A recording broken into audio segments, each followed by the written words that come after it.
नमस्कार, मी क्रांती आणि माझ्या चॅनलवर तुमचं खूप खूप खूप मनापासून स्वागत करते. कसे आहात? आय होप खूप मजेत आहात, आनंदात आहात. तर देवीची सेवा आता खूप मोठ्या प्रमाणात आपली चालूच आहे. आणि आता हे बघा, जसं की देवी बसल्यापासून एक प्रत्येक म्हणजे प्रत्येक महिलेच्या, प्रत्येक गृहिणीच्या डोक्यात असतं की आता आपल्याला देवीची ओटी भरायची आहे. तर देवीची ओटी भरत असताना किंवा देवीची ओटी भरणं हा खूप जिव्हाळ्याचा विषय आहे. प्रत्येक स्त्रीचा जिव्हाळ्याचा विषय आहे. प्रत्येक स्त्री ही देवीची ओटी भरवू इच्छित असते. तर ओटी कशी भरावी, कुठलं स्तोत्र म्हणावं, त्याचबरोबर ओटी कशाने भरायची, हे सर्व मी या व्हिडिओमध्ये तुम्हाला सांगत आहे. व्हिडिओ जर आवडला तर लाईक, शेअर आणि सबस्क्राईब केल्याशिवाय अजिबात जाऊ नका. हे बघा, ओटी भरण्याचा जो अधिकार आहे ना, तो स्त्रीला दिलेला आहे, निसर्गाने दिलेला आहे, देवाने दिलेला आहे. आणि प्रत्येक स्त्रीला तो अधिकार आहे की ओटी भरावी.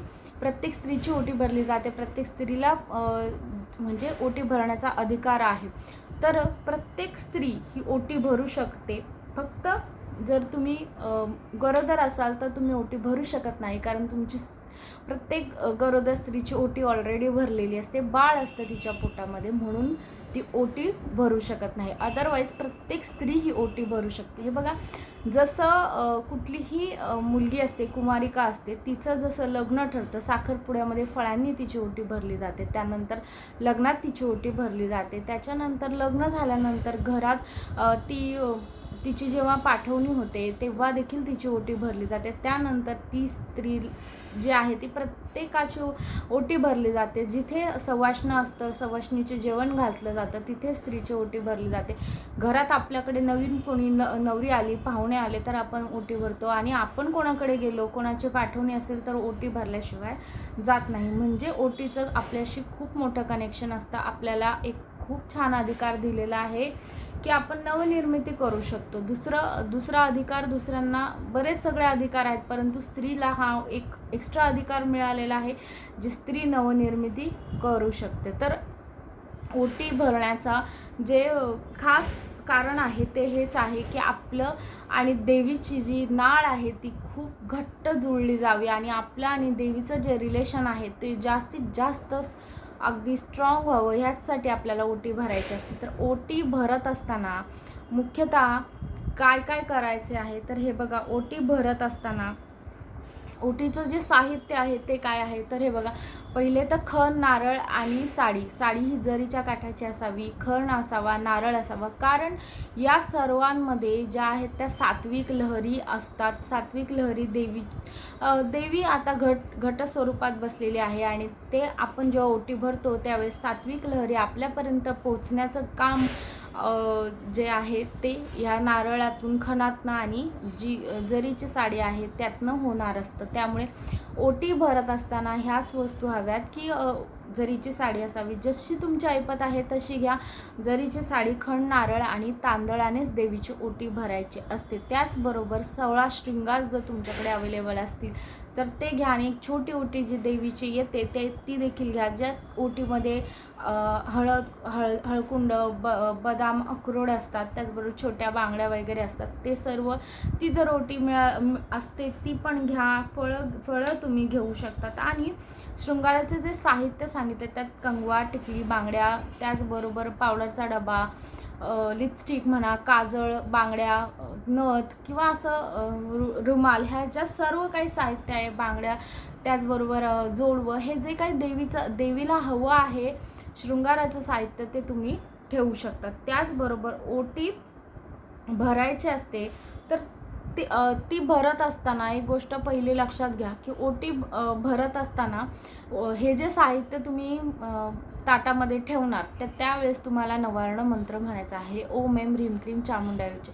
फक्त ओटी भरून मोकळं होणं असं नाही. आणि पहिली गोष्ट म्हणजे जशी तुम्ही ओटी जी भरतात ती बरेच जण कसं आहे की ओटी ग्रामदेवतेची भरतात. ह्या नवरात्रामध्ये मूळ ठिकाणी जाऊन देखील बरेच जण ओटी भरतात, ग्रामदेवतेची ओटी भरतात.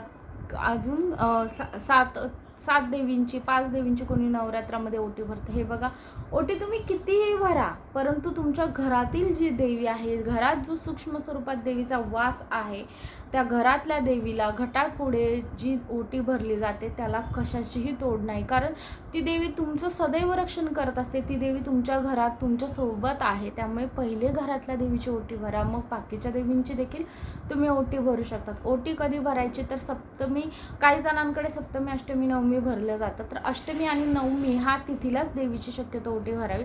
का तर हे बघा, आपण त्याच्यानंतर देवीला आपण निरोप देत असतो. त्यामुळे अष्टमी आणि नवमी ह्याच तिथीला एकदम योग्य तिथी आहे की ती ओटी भरली जावी देवीची. त्याचबरोबर आता देवीची ओटी भरत असताना पहिले साडी ठेवायची आहे ताटामध्ये, त्याच्यानंतर त्याच्यावर खण ठेवायचा आहे, नारळ ठेवायचा आहे.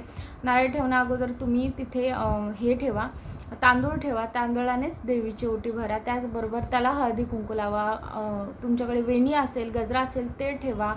त्याच्यानंतर जे तुम्ही देवीला गजरा, वेणी, फळ एखादं अर्पण करू शकतात. आणि त्याचबरोबर नवार्ण मंत्र म्हणा. आणि ती जी ओटी आहे ना, ते सगळं साहित्य ठेवल्यानंतर तुमच्या पहिले छातीजवळ ती ओटी घ्या अशी जवळपास. आणि त्याच्यानंतर देवीच्या म्हणजे डोळ्यांमध्ये बघा, शांतपणे बघा. आणि देवीचा पहिले तुम्हाला जय जयकार करायचा आहे. तो तुम्हाला माहीतच आहे की उदयोस्तु श्री महाकाली, महालक्ष्मी, महासरस्वती, राजराजेश्वरी, आईसाहेब असं म्हणून त्याच्यानंतर अंबे माते की जय, अंबे माते की जय, अंबे माते की जय असं तुम्हाला हा उदयोकार जो आहे तो 3 वेळा करायचा आहे.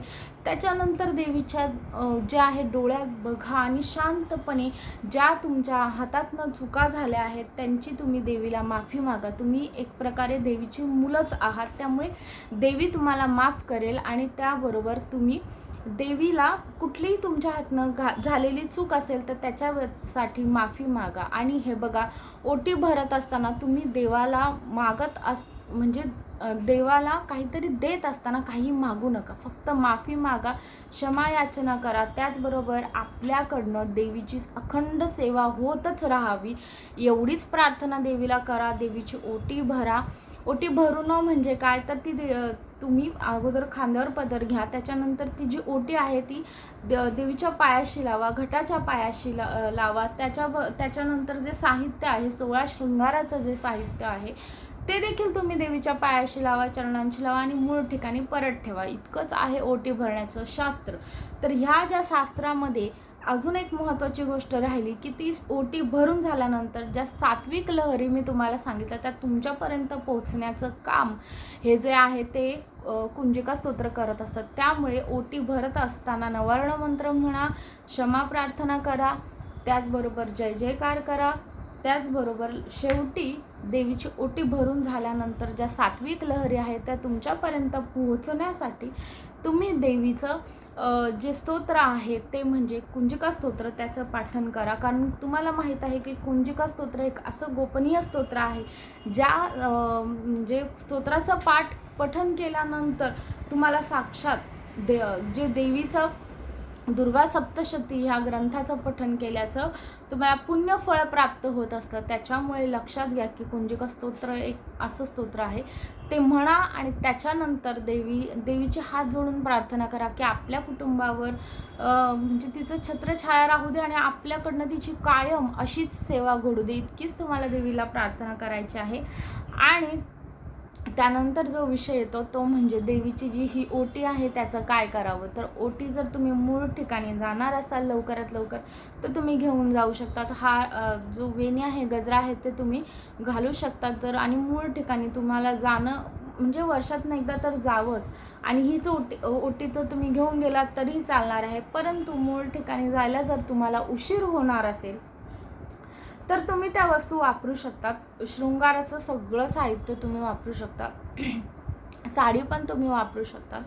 आणि मुळात म्हणजे जे नारळ आहे तो तुम्ही फोडून खाऊ शकता. तांदूळ जे आहेत ते तुम्ही देवीच्या ओटीत टाकल्यानंतर स्वतःच्या ओटीत थोडेसे टाकून घ्या.